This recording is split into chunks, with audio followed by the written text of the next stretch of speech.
छत्रपति शाहूजी महाराज के 122वें भागीदारी दिवस पर बहुजन भागीदारी सम्मेलन का हुआ आयोजन। आगरा बहुजन समाज परिषद के तत्वाधान में छत्रपति शाहूजी महाराज के 122वें भागीदारी दिवस पर बहुजन भागीदारी सम्मेलन का आयोजन छिपीटोला में हुआ।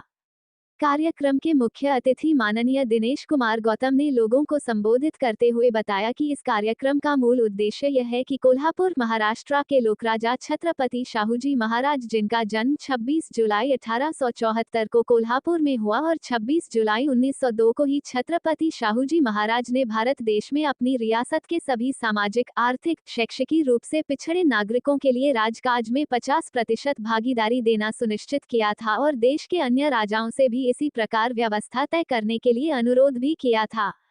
ज्ञात रहे कि आजाद भारत देश के संविधान निर्माण के दौरान बाबा साहब डॉक्टर शून्य भीमराव अंबेडकर जी के द्वारा देश भर के सभी जातिगत आधार पर पिछड़े ओबीसी, एससी, एसटी, मिन बहुजन समाज को देश के राजकाज में प्रतिनिधित्व, भागीदारी देने तथा इनका शैक्षिकी स्तर सुधारने हेतु अनुच्छेद 340, 341, 342 के आधार पर उन्नति का मार्ग प्रशस्त किया।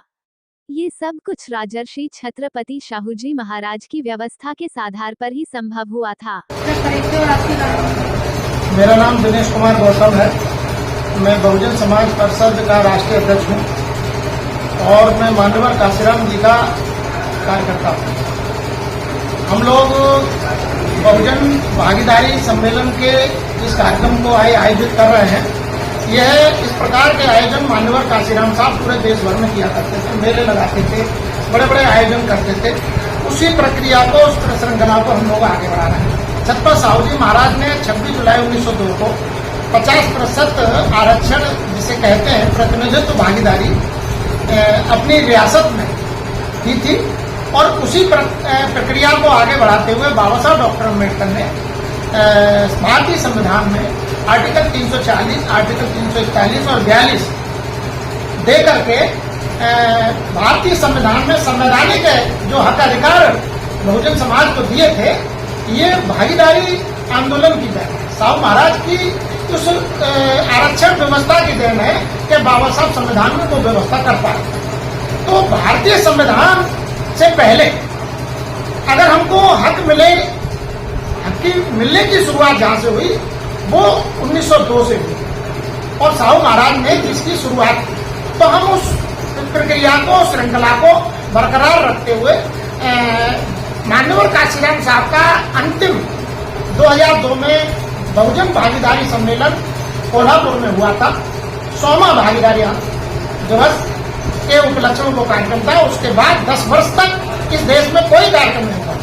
2012 से हम लोगों ने इसकी दोबारा से शुरुआत की और हर वर्ष हम लोग बहुजन भागीदारी सम्मेलन करते हैं और पूरे देश भर के बहुजन समाज से अपील करते हैं कि अगर तुम लोगों को इस देश में 85% बहुजन समाज को इस देश में हिस्सेदारी चाहिए, हर स्तर पर हिस्सेदारी चाहिए, शासन सत्ता में हिस्सेदारी चाहिए, व्यवस्था में हिस्सेदारी चाहिए, तो आप लोगों को बहुजन महापुरुषों के इस प्रकार के आंदोलनों को याद रखना होगा और भागीदारी आंदोलन को मंजिल मकसूद तक पहुंचाने तक चलाना होगा।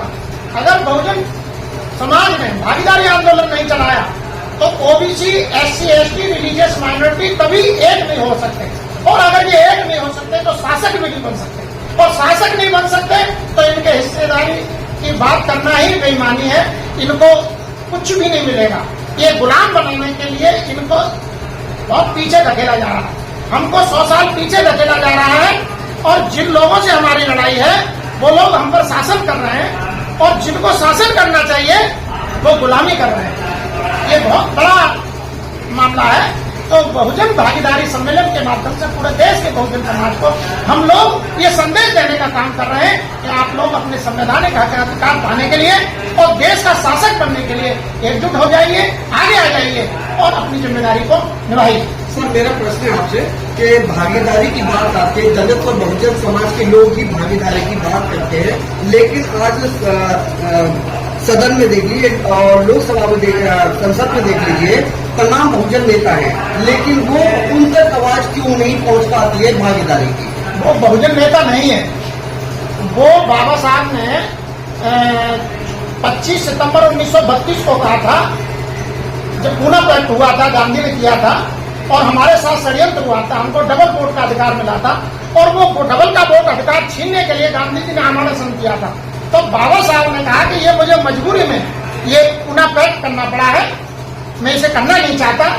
और इन लोगों ने षड्यंत्र और साजिश करके पूरे देश का माहौल खराब करके ये देश भर में खून खराबा कराना चाहते हैं, इसलिए मैं खून खराबा नहीं देखना चाहता, इसलिए मैंने ये पूना पैक्ट किया है। अब गांधी जी और उनकी टीम और मनवादी व्यवस्था के लोग सोच के माध्यम से जो ये पूना पैक्ट हुआ है, उनके माध्यम से जो पूना पैक्ट करने के लिए हमें मजबूर किया है।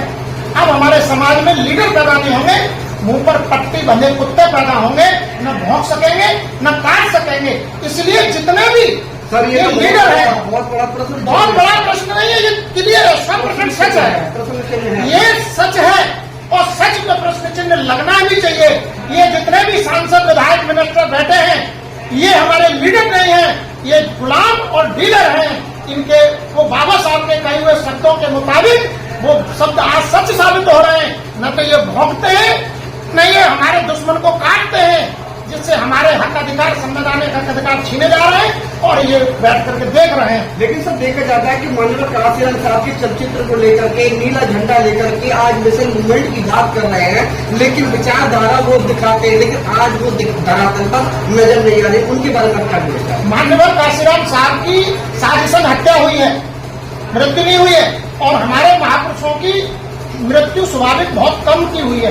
तो बात बहुत गहरी है, इस पर देंगे इसको। ये बहुत गहरी बात है, इसको मेरे बहुजन समाज को समझना होगा, बहुजन महापुरुषों के आंदोलन को चलाना होगा और कांशीराम का सपना इस देश का बहुजन समाज शासक समाज बने और इस देश का राजपाट अपने हाथों में ले, उसको पूरा करने के लिए सबको अपने विचारधारा को आगे लाना होगा। जो कांशीराम जी की पार्टी और उनका झंडा जिनके हाथों में है, वो खुद मनवादी गुलाम है।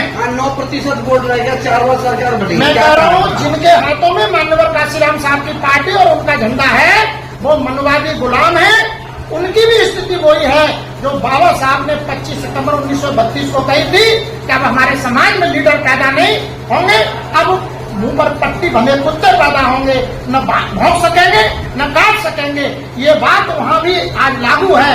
इसलिए हम लोगों को चारों तरफ पूरे देश भर के बहुजन समाज को जागरूक करने के लिए बहुजन भागीदारी सम्मेलन के माध्यम से, चाहे और भी माध्यम से हमें ये सब कार्यक्रम करने पड़ रहे हैं। बहुत जल्द आपकी क्या रूपरेखा है? बहुत जल्द हम लोगों को बहुजन समाज को कुशल नेतृत्व करने के लिए, बहुत जल्द इस देश का राजपाट अपने हाथों में लेने के लिए एक राजनीतिक विकल्प के रूप में एक पार्टी देनी है और उसकी हम लोगों राजनीतिक मंच पर बनाएंगे। बिल्कुल बनाना पड़ेगा, इसके अलावा कोई रास्ता नहीं है। मजबूर किया गया है हमको।